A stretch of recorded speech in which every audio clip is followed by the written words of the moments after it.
Well, good afternoon, everyone, and welcome to our Friday, May 22nd, 2:30 public update. I want to begin today with a message for Illinoisans who are reaching the end of the fasting month of Ramadan and will be celebrating Eid this weekend, Eid al-Fitr.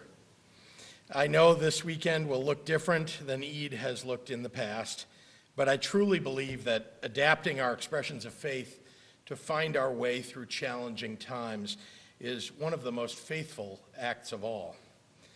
May you find joy and togetherness in this blessed weekend. Thank you, and I'd like to turn it over to our IDPH Director, Dr. Ngozi Ezike. Doctor?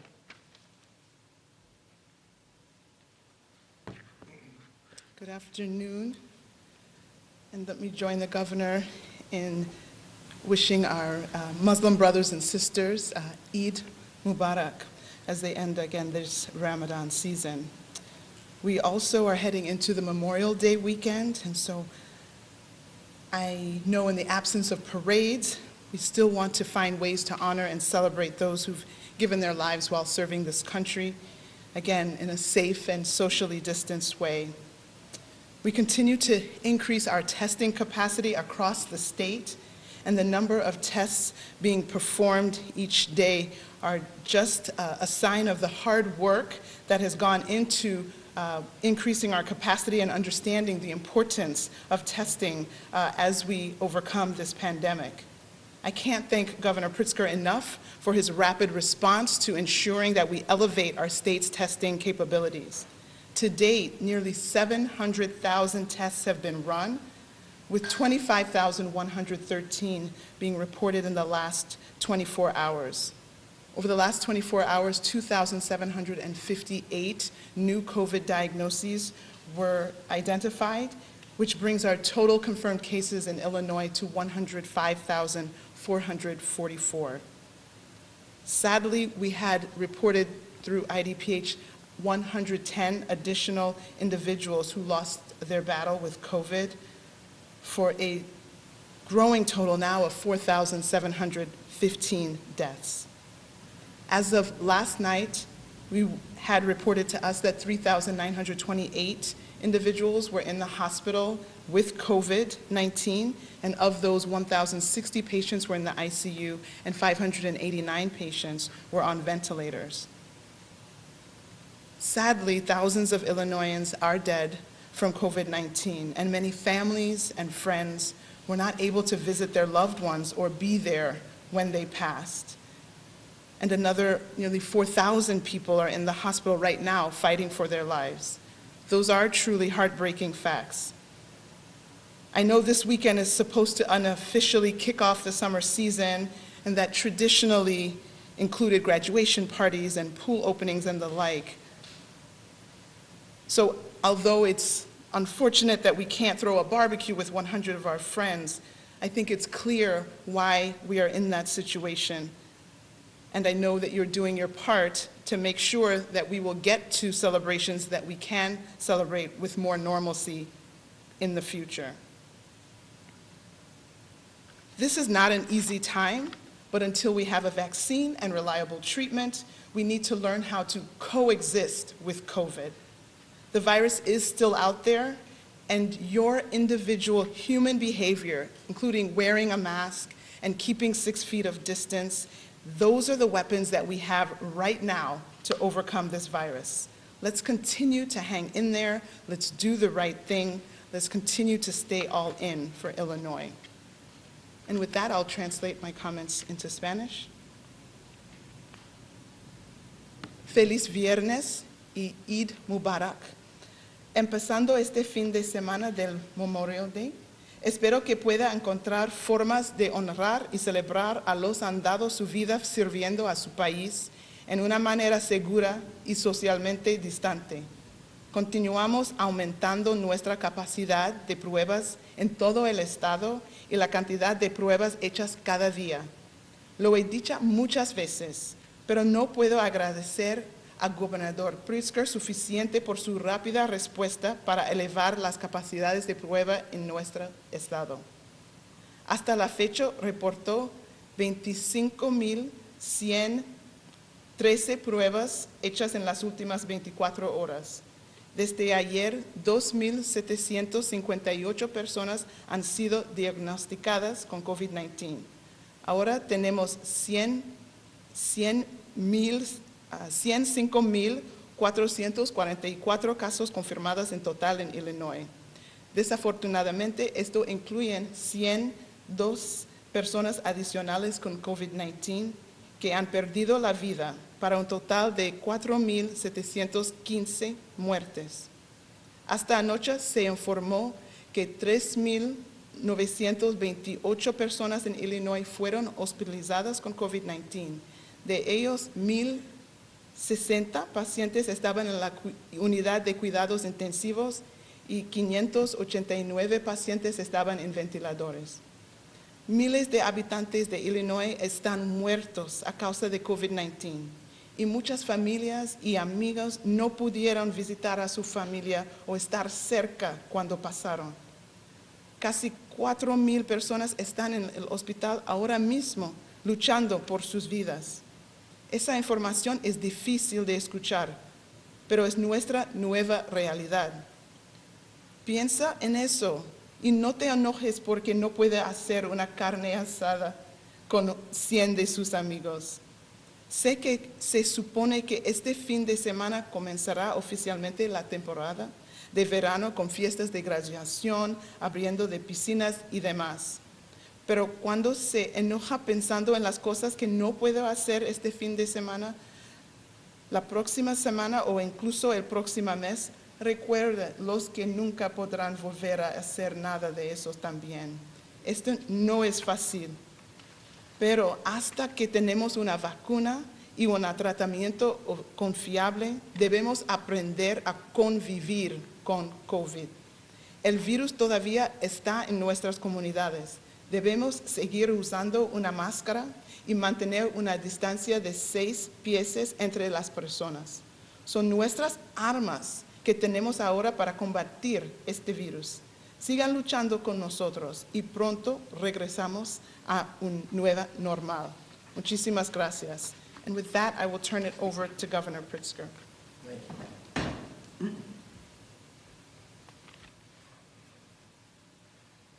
Thank you very much, Doctor, as usual, for your regular medical update and all the work that you're doing on behalf of everyone here in Illinois. I want to wish everyone a happy and safe Memorial Day weekend. All of Illinois appears to be on track to move into Phase 3 of Restore Illinois next Friday, allowing hundreds of thousands of Illinoisans to go back to work in the industries that are eligible to reopen in the weeks ahead. Safety is of utmost importance, and we're working with industry associations and businesses, employees, and doctors to make sure that we set strong health compliance standards to keep everyone safe. But we can't have a conversation about going back to work without talking about childcare. If we don't have childcare, a large portion of the workforce, especially women who too often bear a disproportionate burden, will be without any way to move forward without caring for their child themselves. From the start of this public health emergency, Illinois has recognized the importance of childcare for working families. We focused especially on essential workers continuing to work outside of the home.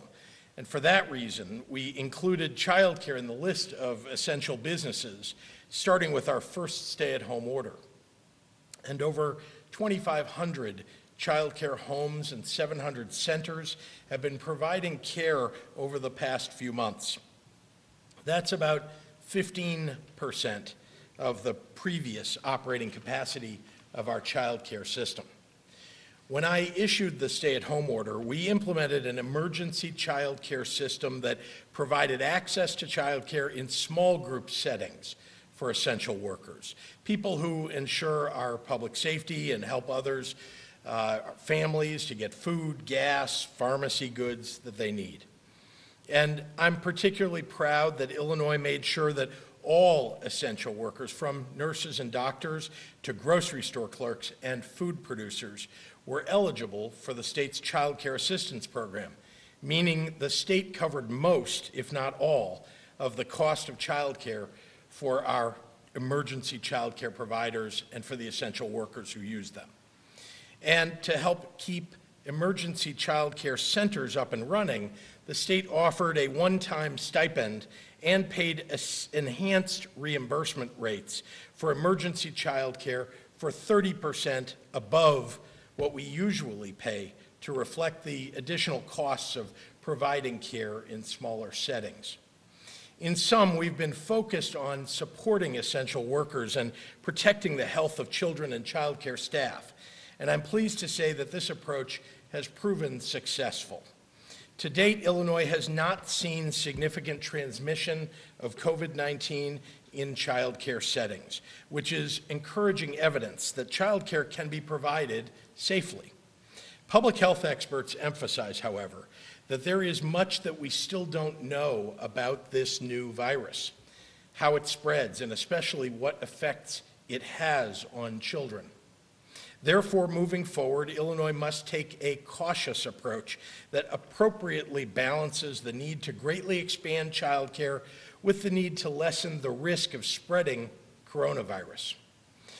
We gathered input from over 80 stakeholders from all around the state, including childcare providers, childcare resource and referral agency staff, legislators, advocates, state agency officials, and of course, public health experts on everything from new health and sanitation protocols to staff training needs, to what supports families will need as they return to childcare.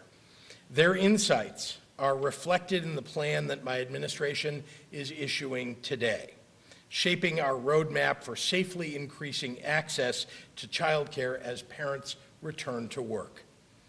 Following the guidance, all of the 5,500 child care providers who are not currently operating are being asked to reopen when their community moves into phase 3 of the Restore Illinois plan.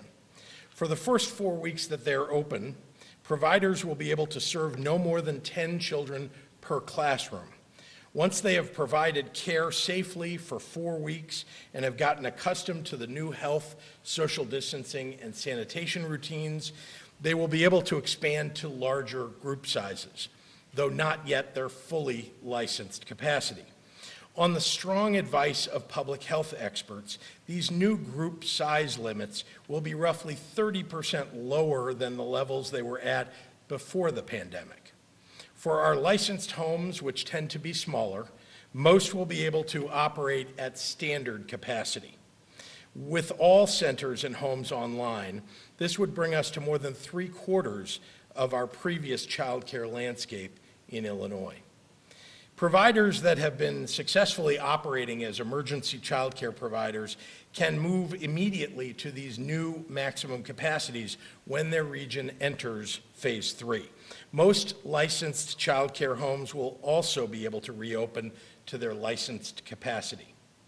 Recognizing children's need for quality early learning experiences, all providers will be expected to resume compliance with all licensing standards related to curriculum, learning environment, and staff qualifications.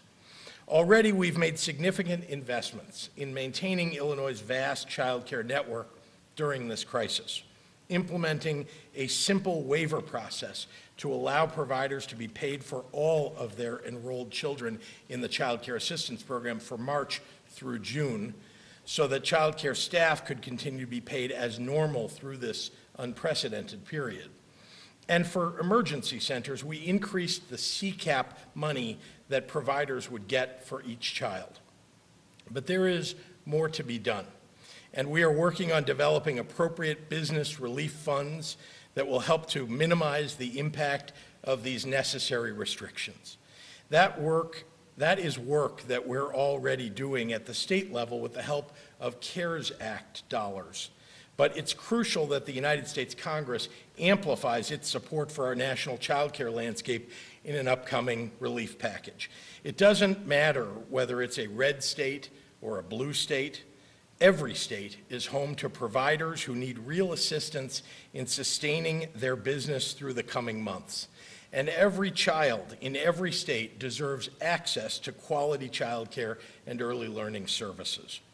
We all want a stronger, more equitable America on the other side of this pandemic, and it starts with our children and their earliest experiences. This is how we begin to build that post-COVID world. Now, before I take questions, I want to take a moment to offer additional insight into some of the changes coming in Phase 3 of Restore Illinois, which it looks like will be 1 week from today. In the coming days, my administration will be releasing specific industry reopening safety guidelines that combine public health expertise with the creativity of our people to find a way forward. Similarly, my team and I have received a lot of excellent proposals and ideas from different religious groups on how to safely expand their services. Let me address that specifically. From a broad standpoint, I can say that outdoor faith services, including but not limited to drive-in church services, will be welcome in Phase 3. And we continue to collaborate with faith leaders to ensure that they can hold services in safe and creative ways that allow for worship while protecting their congregants. I know worship is as essential as food and water for most of us, and it's my priority to provide guidance to ensure that it can proceed safely. Thank you, and now I'm happy to take questions from members of the media. Dave, we'll start with you. Dave, good afternoon. Good afternoon to you, Governor. Thanks. John O'Connor of the AP asks, the budget in the House is $5 billion or more unbalanced. How much federal funding are you counting on to fill the gap? Well, we don't know what the federal government's going to provide, but we believe that at least the two proposals that have been made in the Senate and in the House each provide for enough so that we will be able to fill the hole that's been created by the tax revenues lost during COVID-19. You anticipate they're going to have to come back once we know how much federal money is coming our way? I don't think the legislature. I don't think that we will. As you know, the hole that's being filled is MLF dollars, and those dollars would simply be repaid with the dollars that come in from the federal government. Rich Miller, Capitol Facts. What do you know about the progress of legislation to codify a modification of your repealed IDPH emergency rule? Well, my understanding is that that legislation, though there's still a possibility that it may go through, is something that the legislature does not appear to want to raise and hold a vote on. I haven't heard the latest. I'll be very disappointed. I mean, the legislature has been asking for months and months. They've wanted to come together because they consider themselves, and they are, a co-equal branch of government, along with the judiciary branch and the executive branch, and it is their obligation, frankly, to do their duty. They don't seem to want to help in any way dealing with the COVID-19 crisis by offering us the ability to use a small enforcement mechanism that we've asked for. Peter Hancock, Capital News, Illinois, asks, with the budget package that is out there, it appears you would have pretty broad discretionary authority over a lot of spending decisions.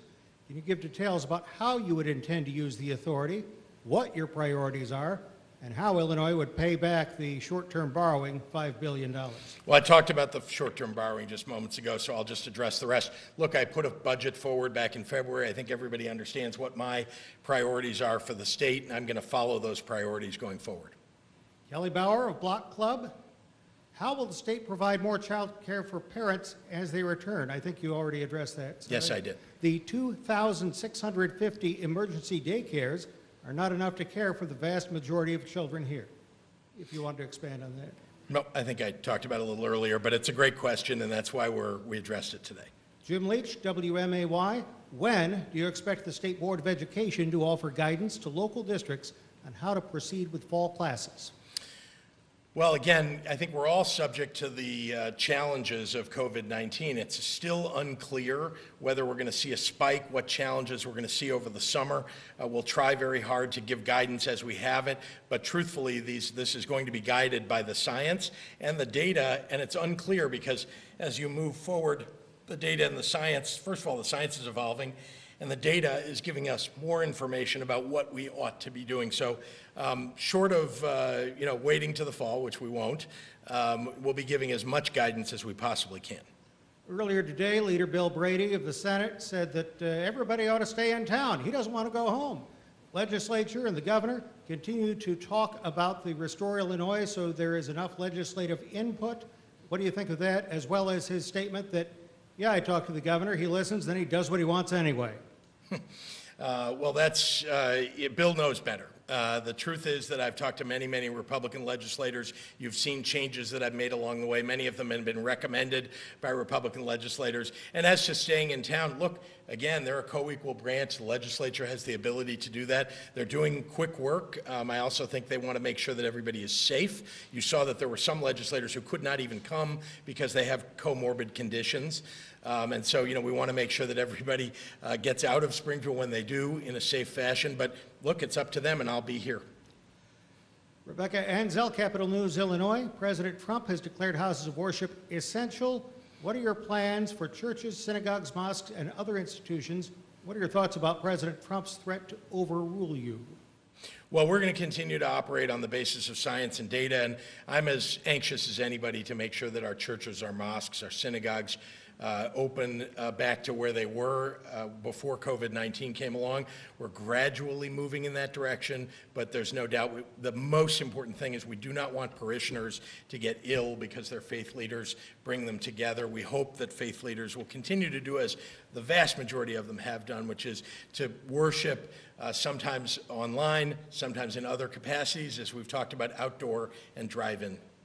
Bill Ruthart, Chicago Tribune. Mayor Lightfoot has said she wants to be able to offer Chicago restaurants the option of indoor dining in June, saying the city's poor weather and desire to give owners the ability to generate enough revenue to help keep them afloat. Is this something you're willing to reconsider, or will the mayor and Chicago restaurants have to wait till phase 4? Well, I too would like everything to reopen in the fashion that it was at before. Again, what I'm being advised by the epidemiologists is that indoor dining, at least during this next phase, we need to be extraordinarily careful, watch the numbers with outdoor dining, with the servers who will be wearing masks, but the people sitting at tables may not be, and of course the food has the potential to carry the virus. So we just want to be very careful and watch what happens with the opening up that we've already allowed in phase 3. Mike Miletich, Quincy Media, IDES, has sent out a release about the data breach investigation. Representative Terry Bryant says no one's answered her questions about what happened. She doesn't believe only one person saw the information. How can you or the department be certain that only one person saw that personal information? Well, they can look at the log data, but here the IDES has been extraordinarily careful and taken extra precautions here by making sure that the contractor has provided for more than 35,000 people the ability to track their own credit reports to make sure that nothing goes wrong for them. Charlie Meyerson, ChicagoPublicSquare.com. It's been more than a month since two lawyers married to one another, Leslie Ann Jones and Thomas Johnson, were murdered in their Oak Park home. More than a month since state police joined the investigation. We've heard almost nothing. What can you tell us about that case? I don't have details about that case, but happy to refer you to the state police for that. And a question from my colleague Scott Mulford at WTAX. It's known that you communicate with Cardinal Supich. Have you had direct communication with any other Illinois bishop, specifically the one here, Bishop Thomas John Paprocki? I have not heard from Bishop Paprocki. I have spoken with a number of bishops and pastors. Just this morning, spent about a half an hour on the phone with a pastor, and that's a regular occurrence for me, frankly, including of all faiths. I think that's all I have, except for ones that Taman also has. Come on.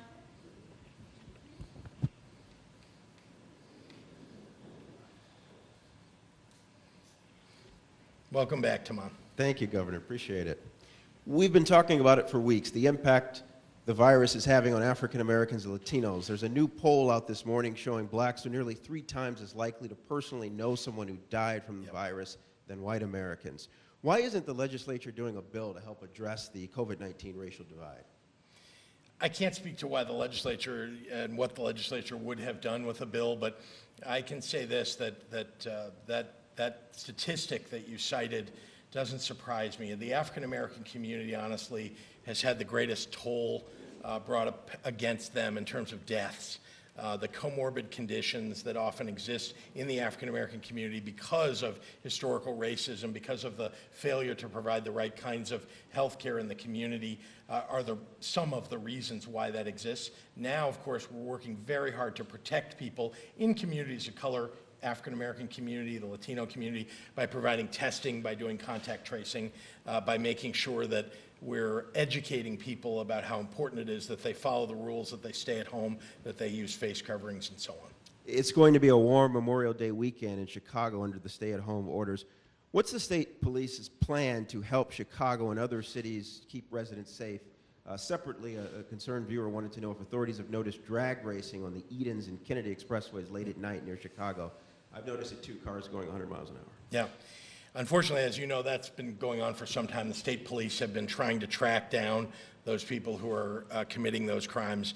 In terms of the broader instruction or guidance for law enforcement, I think they're well aware that this is going to be a difficult weekend, that there are people who maybe not purposely, but just by virtue of it's Memorial Day weekend, people have an extra day off. They're used to getting together with their friends and so on. I really want to provide a caution to all the people who are listening to please remind your friends and your family that I know that this is an unusual time. I ask you to take unusual precautions, wear your face coverings. That may be the most important thing I can say to you. Wash your hands. Make sure you're not gathering in large groups with one another. It is time for us to do something unusual. Keeping each other safe is the most important thing that we can do, and so following those edicts or those suggestions anyway will keep your friends and family safe. Let's talk about the Chicago Casino from Greg Hines and Mike Flannery. Are you prepared to support a Chicago Casino bill, and do you expect one to be approved today? Yeah, I was very clear, I think, yesterday about my support for the Chicago Casino bill. I think it's very important not only for the city of Chicago but for the state, and so I'm hoping that the legislature will do as I think it is desired to do by them, and so I'm looking forward to signing that bill. Have you been part of the negotiations? How quickly would construction start, and when would the money start flowing to troubled pension funds for Chicago first responders? I can't answer all those questions, but I can say that, as you know, I've advocated for this casino since the very beginning. I want to make it work for the city of Chicago.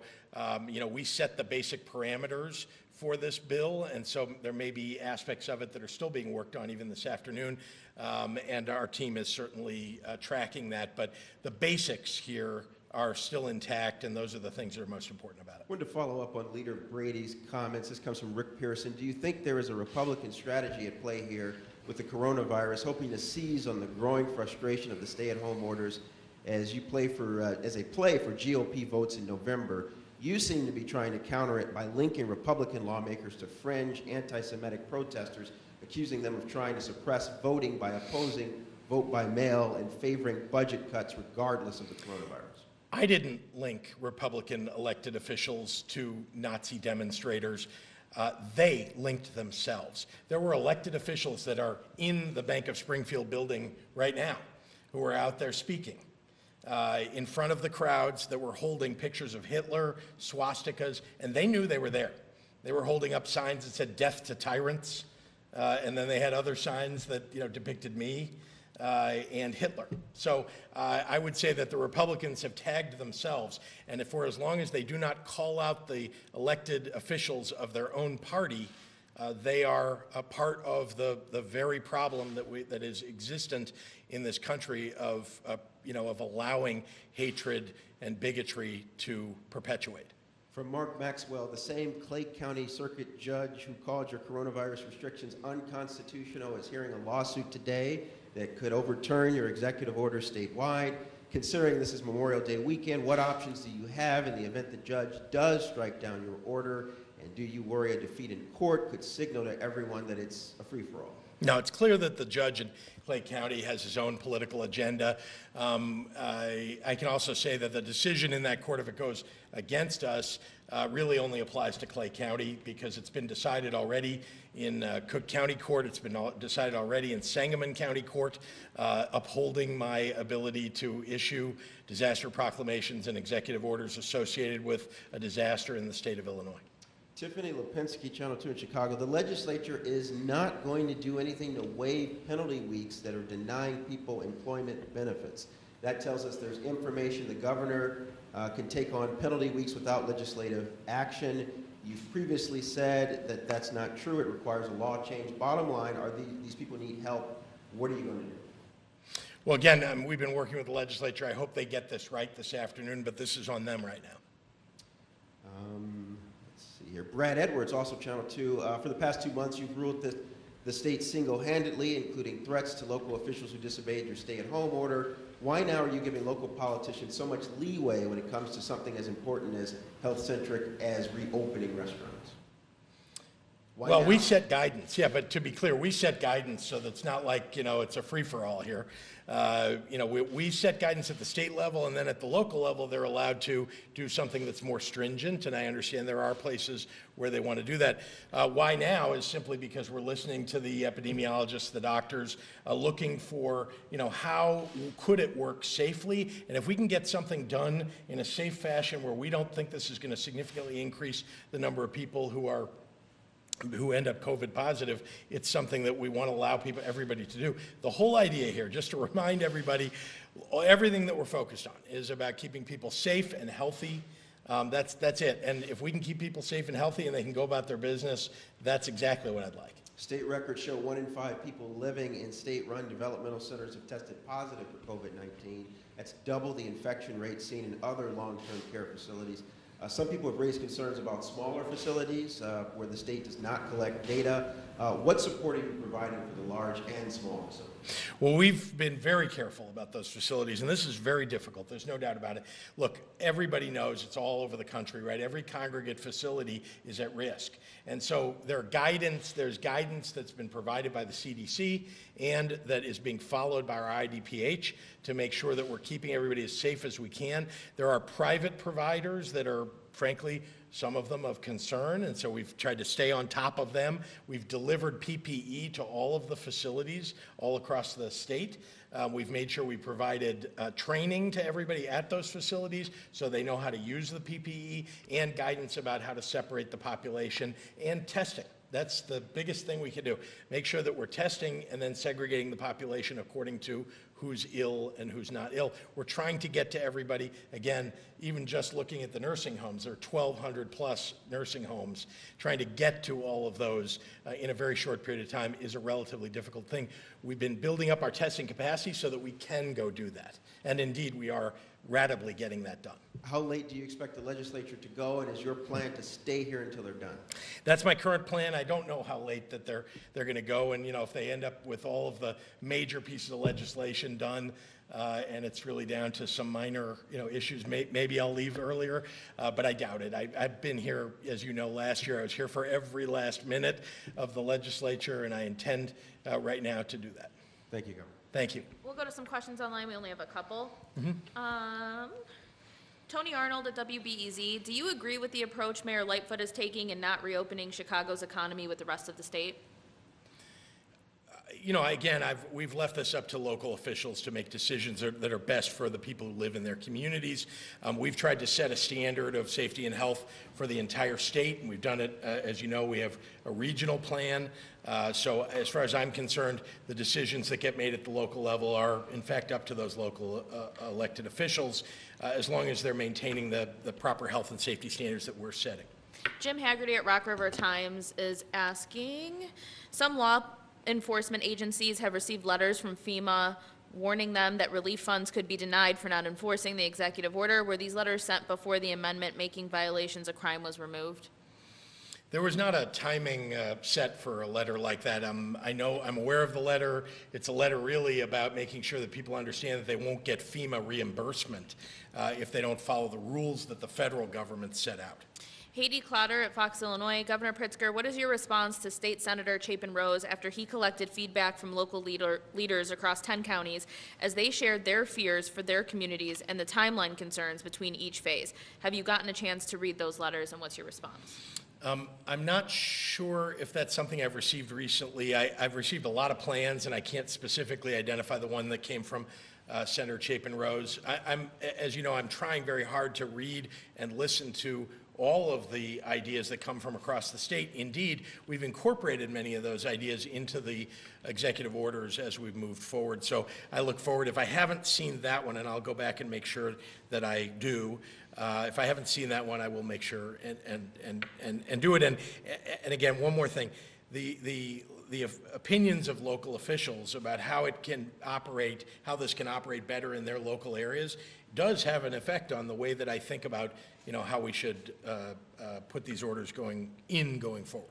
Marnie Pike at the Daily Herald. Will children need to wear masks at child care centers?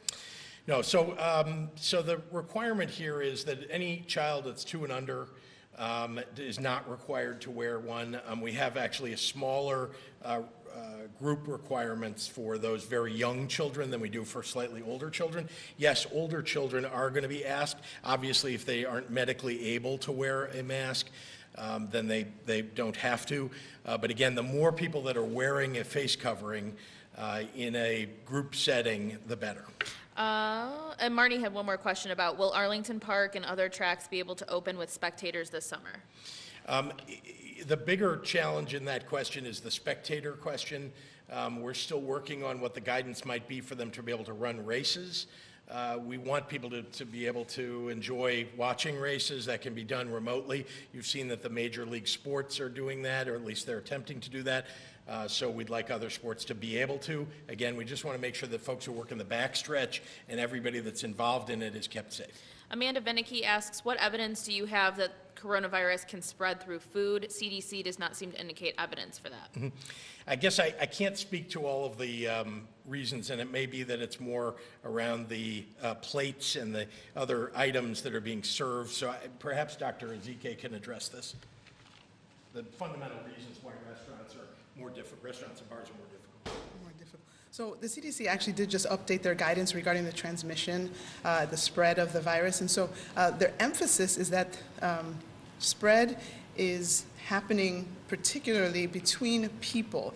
So yes, we know that there is some measure of contact surfaces resulting in infection, but the majority is between person-to-person spread. And so we know in indoor settings where space is limited, where there are a lot of people within a certain density, that causes a certain density that makes it more likely that there'll be transmission or spread amongst individuals. We know that in the kitchen you have a lot of people together, working together between the servers and the people preparing the food. So again, it's the density that occurs in this restaurant type setting that is most likely the biggest part of spread, as we know that it's more person to person.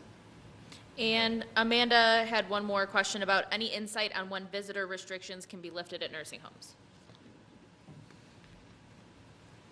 So again, I think everyone is well acquainted with how a population in which the residents do not leave the location, I think it should be clear where then the infection comes from. The virus does not come up de novo from nowhere. It actually is brought into the facility. So it is clear that the more people that are coming in, the higher chance for the virus to be brought in. There actually has been clear guidance from the federal, from CMS, stating that absolutely visitation should not be something that we loosen up even as we move into new phases, that should be one of the last things that we should consider doing. And so I think locally we had come to a similar conclusion. The federal the federal government has offered similar guidance that visitation and bringing more people and the risk of more